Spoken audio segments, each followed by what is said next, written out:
आप देख रहे हैं ग्रामीण आस्थान और मैं हूं आपके साथ जितेंद्र। सतर्क संग्राम कार्यक्रम चल रहा है ग्रामीण आस्थान के माध्यम से। इस कार्यक्रम के दौरान हम पहुंचते जनता के बीच और जनता से जानते हैं क्या उनके मुद्दे हैं और साथ ही उन प्रत्याशियों के पास पहुंचते हैं जो इस बार अपने आप को प्रबल दावेदार समझ करके चुनावी मैदान में है और जानते हैं कि उनके क्या मुद्दे हैं, किन मुद्दों के आधार पर वो अपने लिए और पार्टी के लिए वोट मांगेंगे। इस दौरान हम मौजूद हैं ब्यावर विधानसभा में और हमारे साथ मौजूद है धन्ना सिंह जी रावत। जानेंगे उनसे कि उनके क्या मुद्दे हैं। सबसे पहले बहुत बहुत स्वागत सर। धन्यवाद। धन्ना सिंह जी, जानना चाहूंगा सबसे पहले आपके पारिवारिक बैकग्राउंड के बारे में। किस बैकग्राउंड से निकल के आप यहाँ तक पहुंचे आज? पारिवारिक बैकग्राउंड तो मैं किसान परिवार से हूँ जी। मेरे पिताजी किसान रहे हैं और ग्रामीण क्षेत्र से मैंने शिक्षा पूरी की। सेकेंडरी स्कूल मैंने राजकीय माध्यमिक उच्च माध्यमिक विद्यालय दुर्गावा से किया। 11वीं सनातन धर्म उच्च माध्यमिक विद्यालय ब्यावर से किया और ग्रेजुएशन भी मैंने ब्यावर कॉलेज से की। इसके बाद पोस्ट ग्रेजुएशन की। इसी दौरान मेरा पुलिस सेवा में चयन हो गया और पुलिस सेवा में चयन होने के बाद मैं संतुष्ट नहीं हुआ, इसलिए पुलिस विभाग से ही बीएड करके मैं 1991 में शिक्षा विभाग में 3 साल में तृतीय श्रेणी अध्यापक पद पर कार्यरत था। इसके बाद 21 वर्ष तक मैं वरिष्ठ अध्यापक रहा। 7 साल में व्याख्याता रहा, 1 वर्ष प्रधानाचार्य पद पर रहा।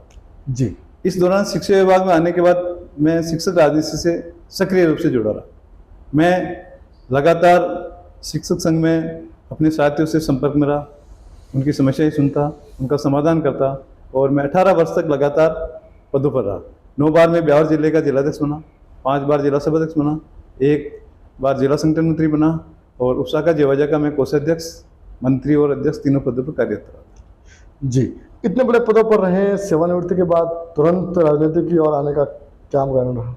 शुरू से ही मैं जनता से मिलता था, हर मगराई सोसाइटी से जुड़ा होने के कारण पूरे मगरेज के लोगों से जुड़ा हुआ था। समाज सेवा कार्य में भाग लेता, प्रतिभाओं का सम्मान कराता।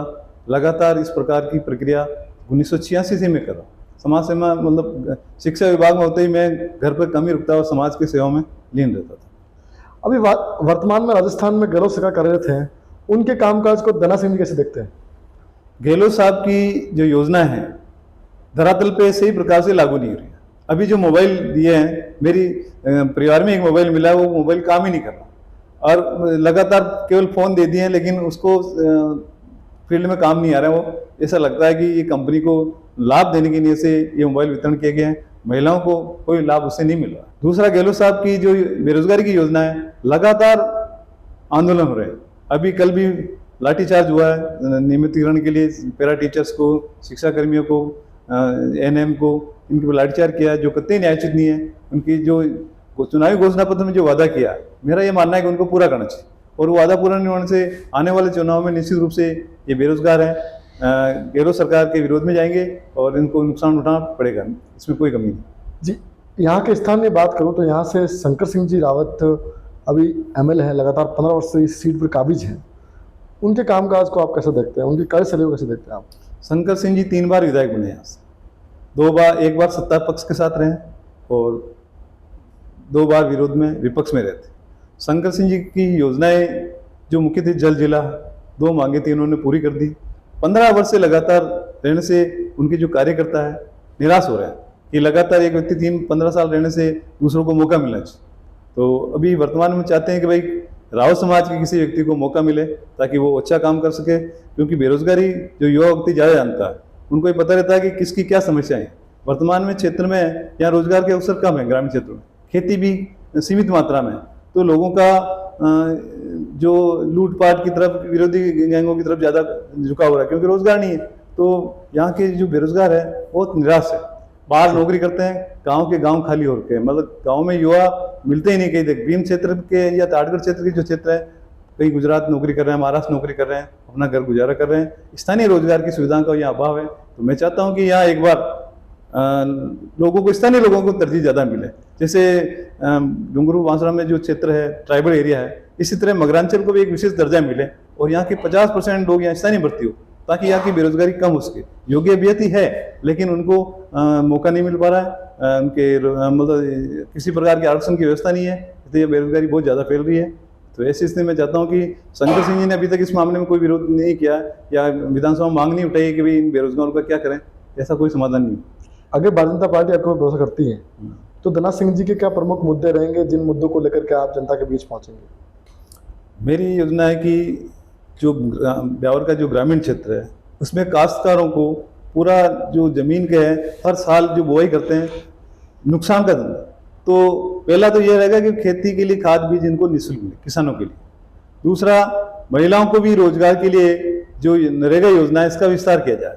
इनको जो ग्रामीण क्षेत्र में वन वृक्षारोपण है या जो धार्मिक स्थल है उनका विकास किया जाए, और जो सड़कों की जो भी सुविधा पूरी नहीं हुई है उनका विकास किया जाए। बेरोजगारों के लिए विशेष रूप से ये रहेगा कि जो योग्यताधारी बीएड है उनको सरकार सीधी भर्ती करे। उनकी ग्रामीण क्षेत्र में जैसे ब्यावर जिले में जो ट्राइबल एरिया पहाड़ी क्षेत्र है, पहाड़ी क्षेत्रों में दूरस्थ क्षेत्रों में शिक्षक नौकरी नहीं करना चाहते।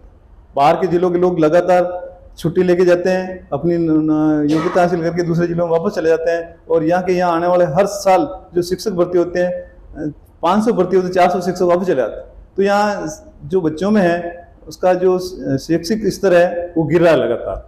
आज स्तर बहुत गिरने के कारण जो स्थानीय लोगों को रोजगार के अवसर नहीं मिल रहे हैं। मैं चाहता हूँ कि यह 50% पद मगरे से भरे जाए, और मैं अगर विधायक बना तो मैं दावा करता हूँ कि निश्चित रूप से इस मगरांचल के अंदर 50% पद स्थानीय भर्ती करूँगा, ये मैं वादा करता हूँ। जी, ऐसी क्या विशेषता है धना सिंह जी के अंदर कि भारतीय जनता पार्टी आप ही के ऊपर दाव खेले और आपको ब्यावर विधानसभा से मैदान में उतारा? मैं इस ब्यावर विधानसभा में सबसे योग्य व्यक्ति, डबल एमए हूँ, एमएड हूँ, प्रिंसिपल से रिटायर्ड हुआ हूँ और लगातार समाज सेवा से लीन रहूँ।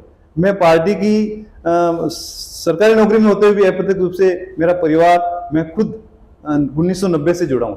5 बार हमारे इस क्षेत्र के जो सांसद राज सिंह जी रहे हैं उनका भी मैंने लगातार सहयोग किया। तो ऐसा नहीं है कि मैं इस पार्टी से जुड़ा हूँ नहीं, और मैं निश्चित रूप से दावा करता हूँ कि मुझे मिलना चाहिए, मैं इसके लिए योग्य हूँ।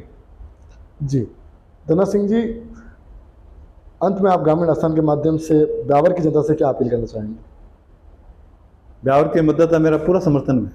यहाँ जो 282 बूथ है, हर बूथ में मेरा संपर्क है, हर सरपंच मुझे जानता है, और शिक्षकों में मैं लगातार एनसीसी के लिए, ब्लड डोनेशन के लिए, बेरोजगार शिविर मैंने पूरे मगरे में लगाए। स्कूलों में भी हमने लगातार मैं 32 वर्ष से स्कूलों से जुड़ा हूँ, तो बच्चे वही पढ़ करके आगे सरकारी नौकरी में आ रहे हैं। हम जिला सम्मेलन कराते हैं जगह जगह पर, जैसे टाटगढ़ कराते हैं, जेवाजा कराते हैं, तो सारे शिक्षकों से, ग्रामवासियों से मेरा जुड़ाव है। तो मैं निश्चित रूप से कहता हूँ अगर मुझे इस विधानसभा से टिकट मिलता है तो मैं 1 लाख की जीत दिलाने का दावा करता हूँ, क्योंकि कोई गांव ऐसा नहीं जहाँ मुझे जानती नहीं हूँ, और लगभग सभी मेरे साथी है।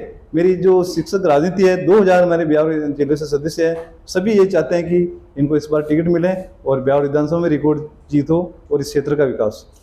धना सिंह जी, वैसे शुभकामनाएं हमारे साथ रहती हैं सबके साथ, लेकिन जीतता एक है, हारते सब है।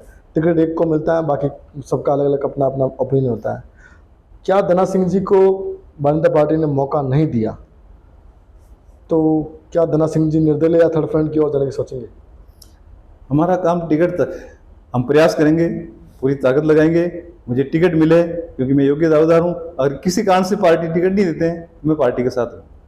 जी, ये थे हमारे साथ धना सिंह जी रावत, जिन्होंने वादे तो काफ़ी बड़े किए हैं। अब देखना है कि जनता कितना भरोसा करती है, कितना जनादेश मिलता है। उससे पहले देखने वाली बात होगी कि सत्ता का ऊँट किस करवट बैठेगा, क्या इनको पार्टी टिकट देती है या नहीं, ये तो देखने वाली बड़ी बात होगी। अभी के लिए इतना ही, देखते रहे ग्रामीण आस्थान, सत्ता का संग्राम। कैमरा मैन जितेंद्र सैन और पवन वैष्णव के साथ।